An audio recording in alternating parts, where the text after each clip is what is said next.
Hello, everyone, and welcome back.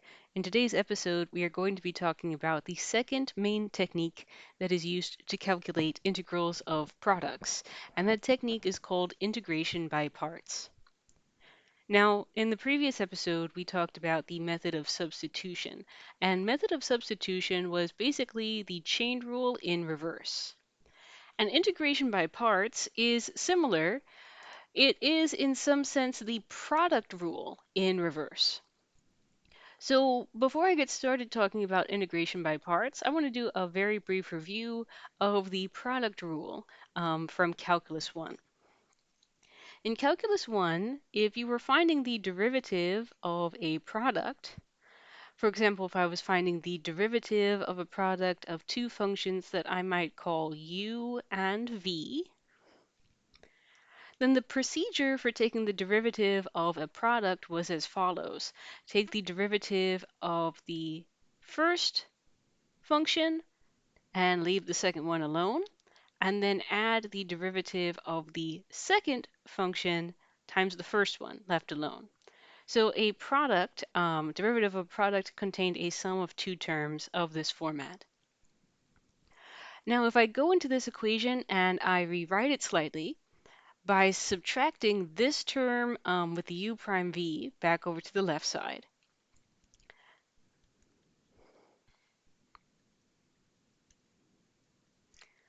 then I have an equation that looks a little bit like this. U times v prime is equivalent to the derivative of u times v minus u prime times v. What I'm going to do with this equation now is I'm going to take the antiderivative of both sides and integrate both sides of this equation with respect to x. And because of the difference rule, that would be equivalent to if I integrated each one of these terms separately. Now here on the far left, d dx, if I take the derivative and subsequently take the antiderivative, those two actions are opposites. So in a way, this derivative with respect to x and this antiderivative with respect to x cancel each other out. And I rewrite this equation, so I'm going to go ahead and put this term over on the left side. The integral of u dot v prime dx is equal to this material here. I'm going to move it and write it on the right side. Integral antiderivative cancels, so I'm just left with u dot v, and then minus the integral of u prime dot v dx. This is the formula that is being referred to when someone talks about integration by parts. Go ahead and put this formula in your notes, and let me demonstrate to you by example how I would utilize this formula to help me to calculate the integral of certain products. For example, someone says to me, calculate the integral of this product. And here I have x times sine of x dx. Now, the first thing that I want to acknowledge about this integral is that substitution cannot be used here, right? In this expression, in this product, I do not have an instance of an inner function and in the product, the derivative of that function. So note, substitution does not work here. So now I am in search of an alternative method that can be used to calculate the integral of this product, x times sine of x. And because this formula right here on the left side contains the integral of a product in this formula, maybe I can use this formula to convert this integral of the product into something that might be a little bit nicer to calculate. So what is your cue in this problem to use integration by parts? I would say again, there are a couple of different signs that are pointing me toward using the integration by parts formula in this problem. The first sign is that there is a product, but no other product method works. So I have a product, but I'm not able to simplify the product. I'm not able to use any symmetry to sort of bypass the product, and I'm not able to use substitution to help me with that product. That's my first cue that maybe integration by parts is the correct method to apply to this problem. My second sign that integration by parts may be useful in this situation is that I have two functions in this product, and one function becomes nicer, simpler when I take its derivative, and the other function becomes not very complicated when you take its antiderivative. Product is composed of two functions where one function becomes simpler when you take its derivative,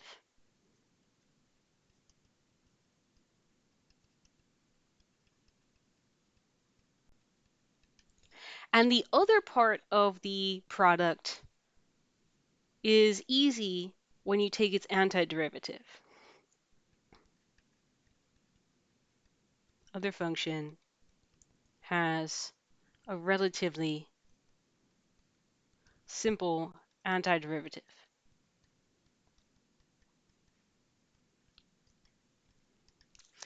For example, in this problem, the other sign that integration by parts is going to be useful here is that I have a product of two functions. One of them is the function x, and one of them is the function sine of x.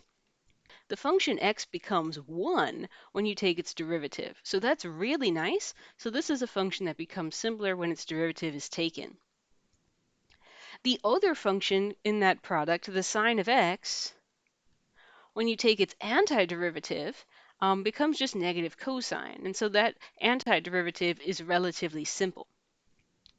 So these features together, I have a product to which substitution does not apply, and I have two functions multiplied together. One becomes simple when you take its derivative. The other one remains somewhat simple when you take its antiderivative. These two properties are pointing me toward using integration by parts.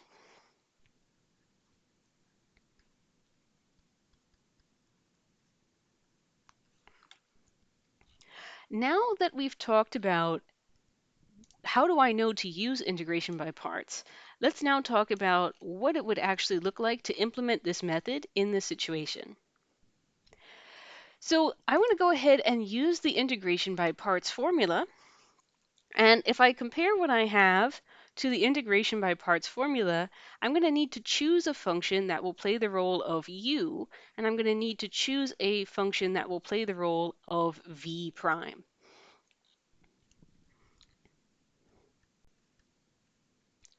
When I am making this decision, I let u be equal to the function that becomes simpler when you take its derivative.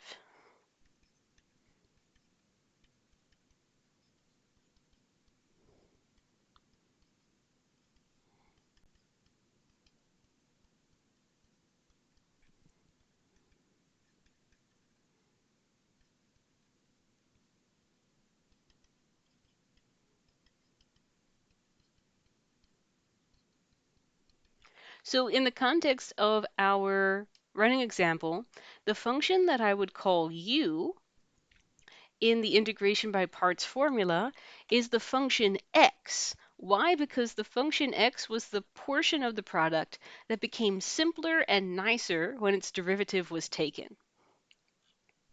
The leftovers, the other part of the product, are what I am going to assign to the quantity of v prime in the formula.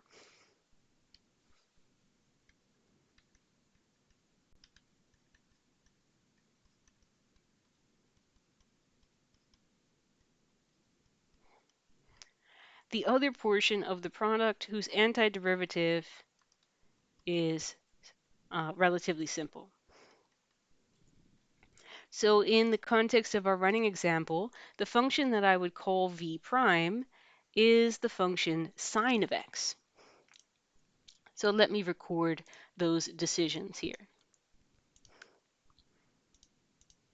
So here we've let u be equal to x in our running example, and I've let v prime be equal to sine of x in this running example. Now, if I call u equal to x in the integration by parts formula, and if I call sine equal to v prime in the integration by parts formula, then in order to use the other half of the integration by parts formula, there are a couple of quantities that I'm going to need to figure out. I'm going to need to figure out the quantity v, which is the antiderivative of v prime, and I'm going to need to figure out the quantity u prime, which is the derivative of u.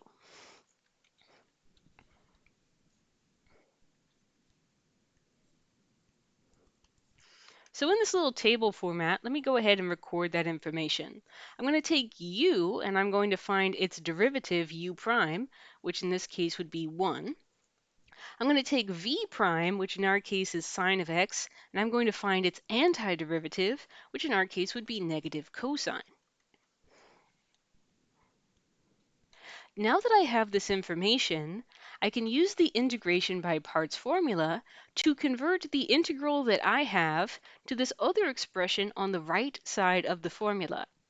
And hopefully what is on this right side of the formula should be much easier to calculate than what I had originally. The integration by parts formula says if what you originally had is x times v prime, the integral of that is equivalent to u times v, u times v, u times v in the integration by parts formula, u times v, which is in our situation x times negative cosine, minus, in the integration by parts formula, minus the integral of u prime times v, u prime times v. So in our situation, u prime is 1 and v is negative cos.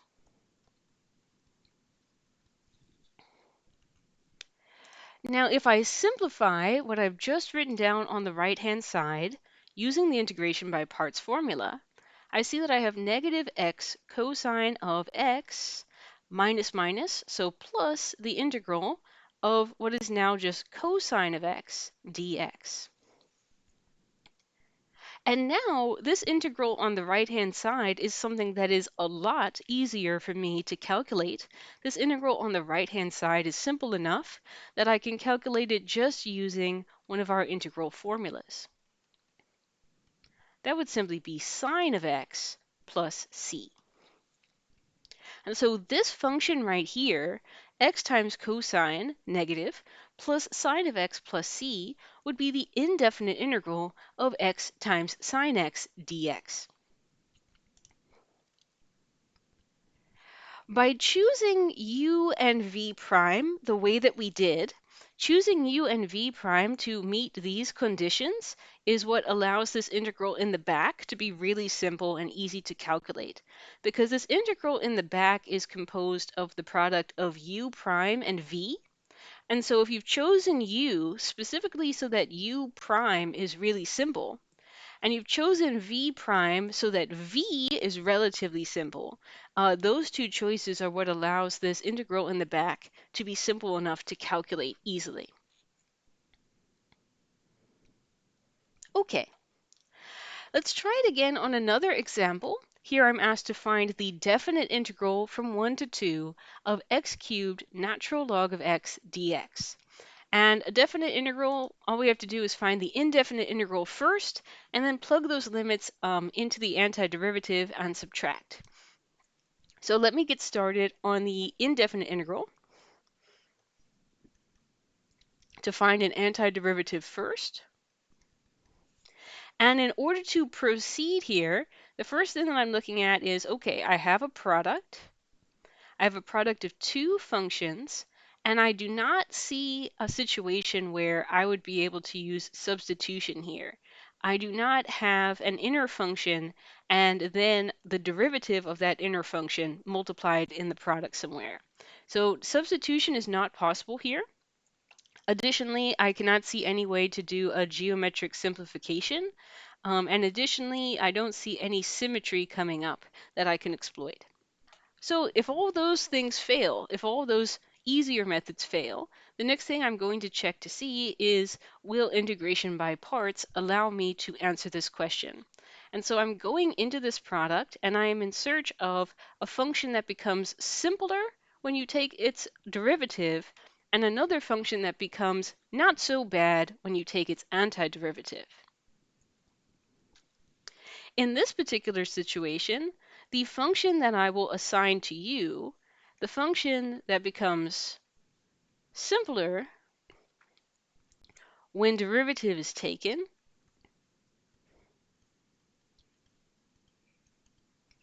I will assign you to be the natural log of x in this problem.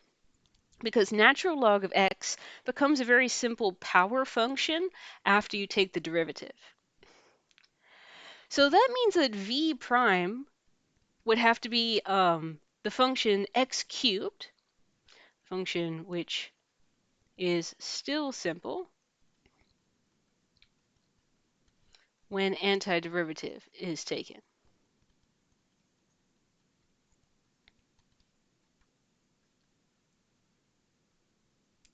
So now that I have assigned the different pieces of my product to u and to v prime, let me go ahead and finish filling out the values that I need for my integration by parts formula. I need the derivative of u, which is 1 over x in this situation, and I need the antiderivative of v prime, which is 1/4 x to the 4th power in this situation. With these functions set up, let's go ahead and apply the integration by parts formula to find our indefinite integral.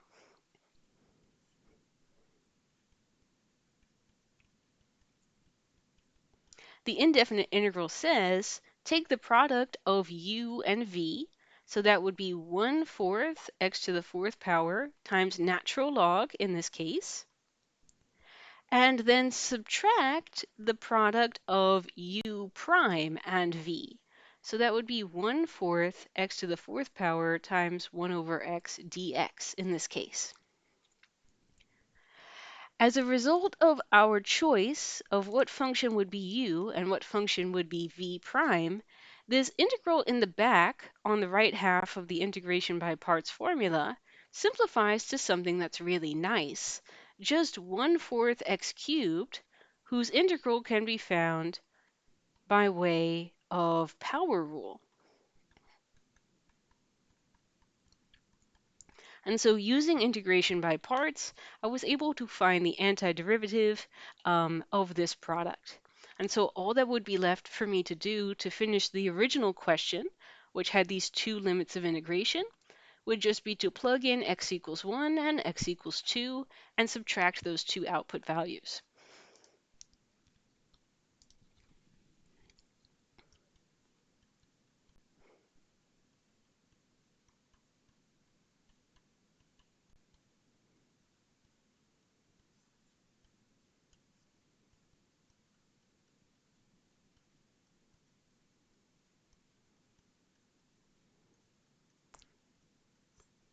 So that's integration by parts.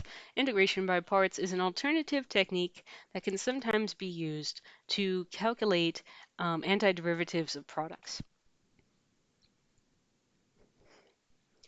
Just to emphasize the difference in the appearance of problems that I would tackle using substitution versus integration by parts, if I had, for example, here on the right side, the integral of x times cosine of x squared dx, this would absolutely be a product that I would tackle by method of substitution, where I would substitute in a new variable u equals x squared, because the derivative of x squared is going to contain something very similar to this x I have in the front of the product. Whereas if I had a product of a different nature, for example, if I had x times cosine of just a regular single x, this is a situation where I would be thinking about integration by parts, because substitution no longer really works here.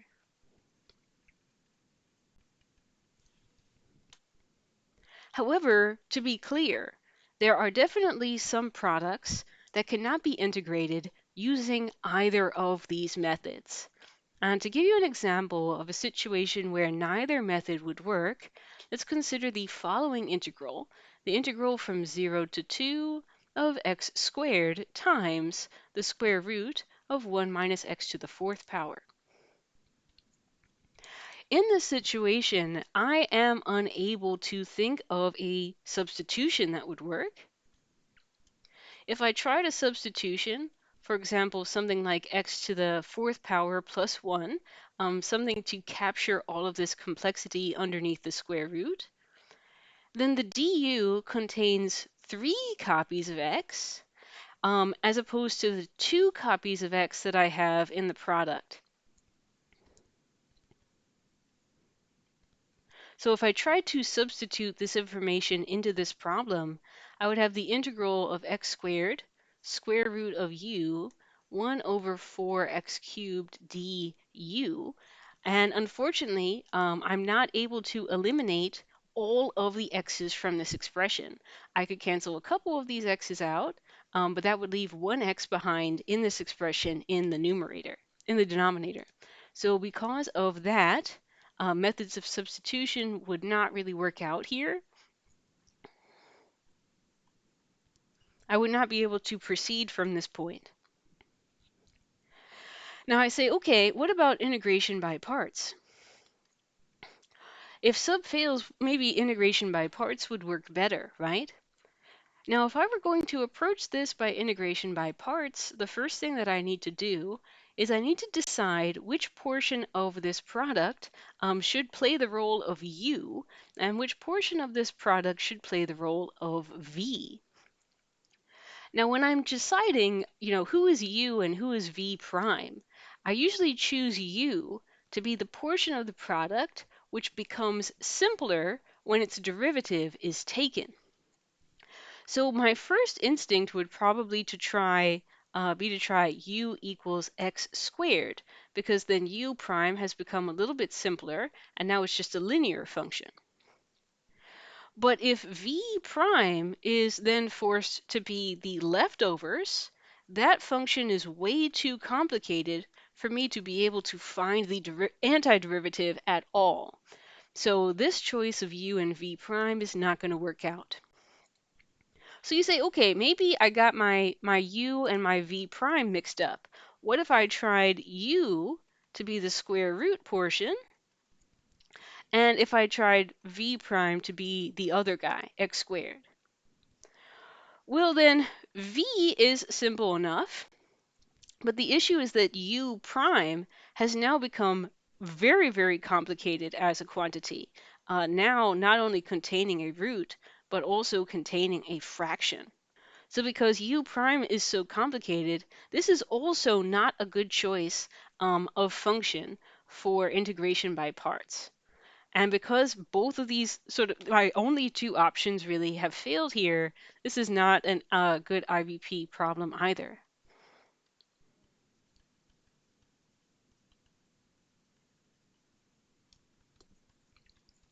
So once again, I find myself face to face with a definite integral that I cannot calculate exactly using any of the methods that we've learned in class. So this would be a situation where I would have to estimate the value of this definite integral using, for example, Riemann sums. So always be prepared for that. Even though we are learning more and more methods, there are still going to be many integral problems that we are unable to solve.